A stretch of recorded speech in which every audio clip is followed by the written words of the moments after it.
Chaque année, dans différentes villes du monde s'organise un grand rassemblement chrétien nommé la Marche pour Jésus. Je me suis personnellement rendu à l'édition 2025 et il est vrai qu'un événement de cette ampleur reste toujours impressionnant pour les croyants et les non-croyants. Comme toute manifestation publique, c'est une démonstration de force susceptible de rappeler dans nos pays que la chrétienté n'est pas faible mais qu'elle est forte et vivante malgré tout. Cet événement a pour vocation d'être un grand rassemblement interdénominationnel qui permet à chacun de témoigner sa foi publiquement, non sous la bannière d'une église, mais sous la bannière du nom de Jésus. Mais elle remet aussi sur la table un vieux débat comme le monde, celui de l'unité des chrétiens. Une utopie ou un réel objectif? On en parle dans cette vidéo. Bonjour les bérets rouges, j'espère que vous allez bien par la grâce de Dieu. Aujourd'hui on parle de l'unité des chrétiens. Est-ce un objectif à atteindre ou un rêve naïf et immature? On étudiera les arguments des deux côtés et on tentera de trouver une réponse d'équilibre avec les discours de Christ et de l'apôtre Paul en la matière, qui reste, on va le voir, tout de même assez théorique. Puis je vous donnerai mon avis personnel en fin de vidéo pour répondre d'un point de vue un peu plus pratique sur ce qui est envisageable et ce qui ne l'est pas. Mais avant, je tiens à vous remercier pour vos prières et vos marques de soutien pendant les 12 derniers mois. Oui, parce que ça fait déjà 1 an que la chaîne YouTube a commencé et je rends grâce à Dieu pour cela. Je reçois beaucoup de témoignages de personnes qui sont challengées, édifiées à travers cette plateforme. Et si toi aussi tu veux contribuer à l'édification de plusieurs, tu peux t'abonner et partager cette chaîne autour de toi. Ça va beaucoup aider à sa diffusion. C'est parti. Pour commencer, il faut qu'on définisse déjà un gros mot, celui d'œcuménisme. L'œcuménisme, c'est simplement le mouvement qui préconise l'union de toutes les églises chrétiennes en une seule. Catholiques, protestants, orthodoxes réunis tous ensemble pour ne reformer qu'une unité. Ça, c'est pour les branches principales, mais il faut citer aussi les secondaires. Allez, imaginons de réunir dans un même culte, une même organisation, les églises évangéliques, baptistes, adventistes, mais aussi les courants plus marginaux, les témoins de Jéhovah, les mormons, saints des derniers jours, et pourquoi pas même les branhamistes pendant qu'on y est. Bref, c'est une belle brochette. Vous en pensez quoi? Crédible? Nécessaire? Il y a deux grandes postures extrêmes qui existent, soit fermement opposées, les séparatistes, soit extrêmement favorables, les fusionnistes. D'un côté, les fusionnistes, ils sont favorables à l'unité ou la réunification des chrétiens dans le monde. Ils sont persuadés que ce qui nous rapproche est plus nombreux que ce qui nous sépare. Que l'unité serait la preuve de l'amour de Dieu dans nos cœurs et un message puissant envoyé au monde. Bon, on les voit souvent commenter dans les vidéos à débat que eux ils prient pour l'unité des chrétiens, qu'ils sont heureux de voir des discours de paix, de respect lorsque les uns parlent les uns les autres. Bon, cette posture, c'est vrai, il faut le dire, elle est aussi jugée naïve, immature par l'autre extrême, c'est-à-dire les séparatistes qui, eux, considèrent que cette unité, ça serait une démarche plus humaine que spirituelle en réalité. Ils disent qu'il y a un texte biblique qui présente une vérité absolue et indiscutable, et qui est donc, vous l'aurez compris, leur propre interprétation du texte, et que si on s'éloigne de cette compréhension du texte, eh bien, toute unité serait superficielle, voire diabolique. Ils diront qu'on ne peut pas s'associer avec celles et ceux qui se sont rendus coupables de s'éloigner du fondement des apôtres pour s'attacher à des doctrines de démons. Comment peut-on s'unir avec ceux qui auraient renié la véritable foi et qui n'auraient de chrétiens que le nom? Bon, faut qu'on démêle le vrai du faux là. Déjà, dire que les deux postures extrémistes, elles n'ont ni tout à fait tort, ni tout à fait raison. En fait, elles contiennent chacune une part de vérité. Lisons quelques passages de la Bible pour nous permettre d'y voir un peu plus clair. Jean chapitre 17, le verset 20 à 23. Jésus dit: « Ce n'est pas pour eux seulement que je prie, mais encore pour ceux qui croiront en moi par leur parole, afin que tous soient un, comme toi, Père, tu es un en moi, et comme je suis un en toi. Afin qu'eux aussi soient un en nous, pour que le monde croie que tu m'as envoyé. Je leur ai donné la gloire que tu m'as donnée, afin qu'ils soient un, comme nous sommes un, et moi en eux, et toi en moi, afin qu'ils soient parfaitement un, et que le monde connaisse que tu m'as envoyé, et que tu les as aimés comme tu m'as aimé. » Dans ce passage-là, on a une prière de Jésus dans laquelle le sujet de l'unité des croyants est un élément prépondérant qui va même jusqu'à permettre à ce que le monde puisse croire également en Dieu. C'est un sujet intéressant. Dans 1 Corinthiens chapitre 12, le verset 12 à 13 et puis le verset 27, la Bible dit: « Car comme le corps est un et a plusieurs membres, et comme tous les membres du corps, malgré leur nombre, ne forment qu'un seul corps, ainsi en est-il de Christ. Nous avons tous, en effet, été baptisés d'un seul esprit pour former un seul corps, soit juif, soit grec, soit esclave, soit libre, et nous avons tous été abreuvés d'un seul esprit. » Le verset 27, « Vous êtes tous le corps de Christ, et vous êtes ses membres, chacun pour sa part. » Encore un passage, cette fois-ci donc de l'apôtre Paul, qui nous parle de l'unité dans la diversité. Nous ne sommes pas les mêmes, nous n'avons pas les mêmes caractéristiques, le même fonctionnement, mais nous faisons tous partie d'une unité. Un autre passage qui nous parle de l'unité, avant que nous puissions aller essayer de les comprendre, dans Éphésiens chapitre 4, le verset 3 à 6. La Bible dit: vous efforçant de conserver l'unité de l'esprit par le lien de la paix. Il y a un seul corps et un seul esprit, comme aussi vous avez été appelés à une seule espérance par votre vocation. Il y a un seul Seigneur, une seule foi, un seul baptême, un seul Dieu et Père de tous, qui est au-dessus de tous et parmi tous et en tous. Et puis pour le plaisir, Éphésiens chapitre 4, versets 12 à 13, la Bible dit que pour le perfectionnement des saints en vue de l'œuvre du ministère et de l'édification du corps de Christ, jusqu'à ce que nous soyons tous parvenus à l'unité de la foi et de la connaissance du Fils de Dieu, à l'état d'homme fait, à la mesure de la stature parfaite de Christ, afin que nous ne soyons plus des enfants, flottant, emportés à tout vent de doctrine, par la tromperie des hommes, par leur ruse dans les moyens de séduction. Lorsqu'on lit tous ces textes mis bout à bout, on voit bien évidemment que la notion d'unité biblique existe. La Bible nous parle de l'unité des croyants. Mais lorsqu'on comprend les choses attentivement, on constate qu'en réalité, cette unité est avant tout une réalité spirituelle que physique. Oui, l'unité des chrétiens est d'abord immatérielle, invisible plutôt que physique. Vous voyez par exemple dans Corinthiens chapitre 12, l'apôtre Paul il est en train de dire qu'il peut arriver dans un monde un peu bizarre et paranormal que l'œil puisse dire à la main je n'ai pas besoin de toi, pourtant il se tromperait. Et que la main puisse dire à l'oreille je n'ai pas besoin de toi, pourtant elle se tromperait en réalité. Parce qu'il s'agit d'un corps et que chacun des membres, qu'il le veuille ou qu'il ne le veuille pas, fait partie d'un corps. Et en fait, lorsqu'on comprend la notion du corps de Christ, ce sont l'ensemble des personnes que Jésus lui-même considère comme étant ses enfants. Les personnes qu'il a greffées à son corps, les personnes qu'il a greffées à son Église. Il est possible qu'un membre ne reconnaisse pas un autre membre, cela ne veut pas dire qu'il n'en fait pas partie du corps pour autant. Si Christ définit quelqu'un comme étant membre de son corps, même si un autre membre s'y oppose, Christ aura toujours raison. Autrement dit, la véritable Église n'est pas celle que je considère être la véritable Église, mais celle que Jésus considère comme telle. C'est l'ensemble des croyants que Jésus appelle croyants qui le sont véritablement, et non pas celles et ceux que moi je considère comme étant de véritables croyants. Nous pouvons être socialement opposés, mais spirituellement plus unis que ce que nous aurions pu penser.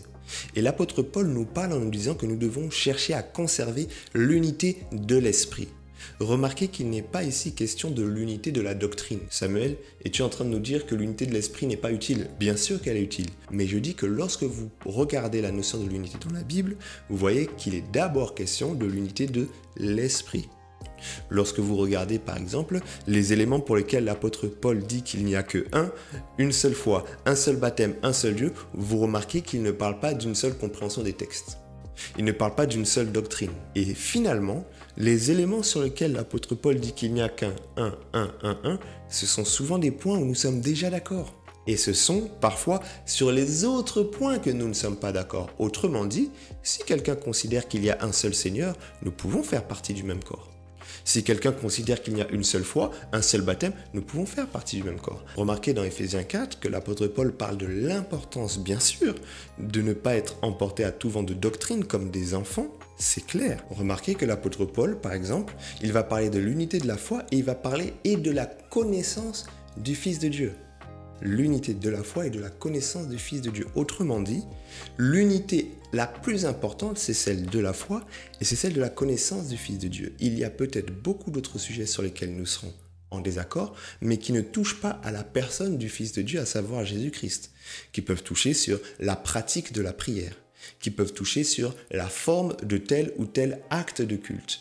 Mais en réalité, sur les sujets les plus fondamentaux que la Bible présente comme étant le socle de notre unité, remarquez qu'en réalité, catholiques, protestants, orthodoxes et même d'autres sont plus ou moins d'accord, que les divergences qui existent, qui sont importantes, ne relèvent pas toujours de ces points capitaux. Mais l'exigence de la lecture de la parole de Dieu nous pousse à affirmer qu'il y a aussi une demi-douzaine d'autres passages qui parlent des divergences d'opinion, qui parlent des divergences d'interprétation, qui parlent des fausses doctrines et des faux enseignements. Ça c'est clair. J'en parle notamment dans ma série de vidéos sur les erreurs des prédicateurs. Il est clair, il y a aussi des divergences dont il faut prendre cas. L'apôtre Paul n'est pas non plus en train de dire que lorsqu'il y a des désaccords, c'est pas grave, on balaye ça d'un revers de main du moment que nous restons ensemble. Pas du tout. Mais lorsque nous sommes en train d'étudier attentivement la question des décalages doctrinaux, la question des différences d'interprétation et des faux enseignements qui arrivent dans l'Église, j'aimerais bien nous permettre de comprendre deux choses. La première chose, c'est que dans certains cas, l'apôtre Paul n'est pas en train de parler des frères et des sœurs qui partagent la même foi que nous, mais qui comprennent les choses différemment. Dans la majeure partie des cas, l'apôtre Paul est en train de parler de personnes qui sont envoyées pour perdre les enfants de Dieu, des loups dans la bergerie, des envoyés de Satan, des loups déguisés en brebis, des hommes et des femmes qui cherchent intentionnellement à induire en erreur. Très souvent, nous appliquons des passages dans lesquels l'apôtre Paul parle d'envoyés du diable, de faux prophètes ou de faux docteurs qui viennent volontairement pour séduire et perdre, à des personnes qui, bien intentionnées, essayent de contribuer à l'avancée du royaume, certes, avec d'autres méthodes et d'autres compréhensions que la nôtre. En réalité, ces passages ne sont donc pas tout à fait applicables dans notre contexte. La deuxième chose très importante à dire, c'est que lorsqu'effectivement, entre frères et sœurs, nous constatons des désaccords, la pensée de l'apôtre Paul n'est pas d'abord le séparatisme, la distance, la distanciation, mais c'est d'abord de pouvoir nous reprendre, nous corriger et nous exhorter les uns les autres. Oh, ce sont des passages qui arrivent très souvent dans la Bible. Exhortez-vous, reprenez-vous, corrigez-vous les uns les autres. Et dans ce cas, l'apôtre Paul parle plutôt de réfuter les contradicteurs, certes. L'apôtre Paul parle aussi de pouvoir débattre, de réprimander avec sagesse et avec douceur. Et ça, c'est quelque chose de très important. En fait, c'est très simple. N'appelons pas ennemis des frères et sœurs qui se sont perdus. N'appelons pas adversaires des frères et sœurs qui sont dans l'erreur et qui se trompent. Ce ne sont pas nos adversaires. Ce sont des frères et sœurs qui sont dans l'erreur, que nous allons essayer de ramener et qui, s'ils ne reviennent pas, auront pris la décision qui sont les leurs, mais ce ne sont pas des adversaires à proprement parler. Alors mon avis, il est très simple. Je crois en une collaboration stratégique des chrétiens, mais pas en une fusion des cultes. Voilà, je m'explique. Collaboration stratégique car la mission, ce n'est pas qu'une considération pastorale. Ce n'est pas que réfléchir en termes de troupeau à l'échelle locale, ce n'est pas non plus qu'une considération doctrinale, avec l'interprétation des textes comme unique enjeu. Non, il y a aussi l'apostolique. Nous sommes des envoyés de Dieu, nous faisons office d'ambassadeurs, de porte-parole, chargés d'établir les valeurs du royaume de Dieu sur la terre, valeurs d'amour, de justice, de paix entre les hommes, et valeurs de sainteté, de piété, de réconciliation avec Dieu. Et pour faire avancer ces valeurs, l'unité reste un outil indispensable. Il s'agit ici de réfléchir, bon, non pas comme un parti politique non plus, mais à minima comme un lobby, dans le sens originel du terme, un lobby chrétien, une force de conviction et d'influence dans la société. Et cette force, elle réside notamment dans le nombre de ses représentants et dans le pouvoir d'action intrinsèque. Concrètement, l'unité des chrétiens, c'est la possibilité de peser davantage dans les institutions d'un pays. Vous savez que la Constitution, elle est fixe, bien qu'on puisse y ajouter des choses d'ailleurs, mais les lois, elles évoluent. Elles ne sont pas gravées dans le marbre et à combien plus forte raison, l'interprétation de la loi au fil des époques, elle est une dynamique. Les choses bougent selon les différentes forces en présence et seule une église forte, unie, pourra jouer un rôle prépondérant et durable dans la société dès à présent. L'unité des chrétiens, c'est l'opportunité de mener des actions de plus grande envergure, actions sociales, humanitaires, en faveur des autres frères persécutés dans le monde. J'ouvre une parenthèse, le christianisme, c'est la religion la plus persécutée dans le monde. Mais la réalité, c'est que beaucoup ferment les yeux à cause justement d'un manque d'intérêt, un manque d'unité et une considération uniquement de regarder à sa propre dénomination, sa propre communauté. Bon, des actions d'envergure envers les peuples opprimés, dans les pays en guerre, en crise climatique. Ensemble, on peut mieux accomplir Matthieu 25, nourrir, vêtir, donner un verre d'eau, visiter en prison ceux qui en ont besoin. J'ai développé cette idée déjà dans ma précédente vidéo, dans laquelle j'explique pourquoi l'actualité de l'Église catholique, elle devrait concerner tous les chrétiens. Si tu l'as pas encore vu, je t'invite à le faire après celle-ci. Mais, je ne suis pas en faveur de la fusion des cultes. Par culte, j'ai défini le moment dans lequel on tourne nos regards non plus vers la société, mais cette fois-ci vers le Dieu qui a créé toutes choses. Le culte, c'est la connexion avec le divin. Pourquoi ne pas fusionner les cultes et pourquoi il ne faudrait pas que tous les croyants chrétiens prient ensemble? Selon moi, il s'agirait d'une épreuve de maturité quasi insurmontable qui frôle même l'hypocrisie, ou encore une occasion de chute même pour certains. Alors en effet, on ne peut pas mettre nos convictions bibliques de côté. Les pratiques autres que celles de nos dénominations pourront être interprétées comme contraires à la parole de Dieu, en offense au commandement de Christ et susceptibles même d'attrister le Saint-Esprit. Donc c'est compliqué de prier en unité. Je parle ici de manière régulière, avec un voisin qui rend un culte qui, à mes yeux, constitue un péché envers Dieu, un but manqué. Imagine que tu joues au foot avec un coéquipier qui voit un autre but que celui que toi tu vises pour marquer un point. Mais c'est ton coéquipier, ça va poser un problème. Toi tu veux marquer en priant Jésus, ton voisin il a un autre but. Il passe par Marie pour faire une passe décisive. Bon, ça va poser un problème. Tu penses que la femme peut enseigner, ton coéquipier il y croit pas. Il va pas te faire la passe. Bon, c'est juste des exemples pour rigoler, mais pour les grandes actions missionnaires, travaillons ensemble, mais pour les cultes réguliers et la dévotion, rassemblons-nous par conviction. Comprenez bien les motivations que je présente dans mon argumentaire. On travaille ensemble pour faire avancer la cause de l'évangile et on prie séparément pour que personne ne soit mal à l'aise lors de son culte. Je le précise parce qu'il existe aussi des approches originales avec des motivations discutables. On aura vu des personnes qui ne partagent pas les mêmes convictions mais qui travaillent ensemble, qui s'affichent ensemble, qui prient ensemble, non pas pour gagner les âmes mais par opportunisme médiatique. Ils oublient les différences, pas parce qu'ils sont matures spirituellement, mais par volonté de gain, à l'image de deux artistes qui ne se ressemblent en rien, mais qui ont la volonté d'augmenter leur nombre de followers et de fanatiques et qui vont donc faire un featuring ensemble. Des alliances qui sont contre nature entre personnes qui ne partagent pas les mêmes convictions, uniquement dans le but d'augmenter une audience personnelle plutôt que d'attirer les âmes à Christ. C'est une forme de diplomatie qui ne débat pas, qui ne s'oppose pas, qui s'allie avec tout le monde pour être aimé de tous. Moi, je ne crois pas en ça. Et c'est pas de ça que je parle. Moi, je parle des intérêts et de la cause de l'évangile. En conclusion, l'unité des chrétiens, c'est pas un mythe. C'est un objectif pertinent à se fixer, mais pour certains buts précis. Nous ne pensons pas qu'il faille parler d'œcuménisme dans son sens littéral, mais plutôt d'une collaboration stratégique entre chrétiens sur le champ missionnaire. En ce qui concerne le culte, que ceux qui partagent une interprétation commune des textes bibliques se réunissent ensemble et que les autres se réunissent ensemble. Mais que tous, bien sûr, nous restons suffisamment enseignables pour que le Saint-Esprit puisse nous aider à progresser et croître dans la vérité. Peut-être aussi en observant ce qu'il y a de bon chez les autres. L'amour restera la valeur clé à posséder, non seulement dans nos échanges avec tous les hommes, mais à combien plus forte raison, envers celles et ceux qui, de bonne foi, avec la volonté de bien faire, s'attachent à une dénomination chrétienne, X ou Y.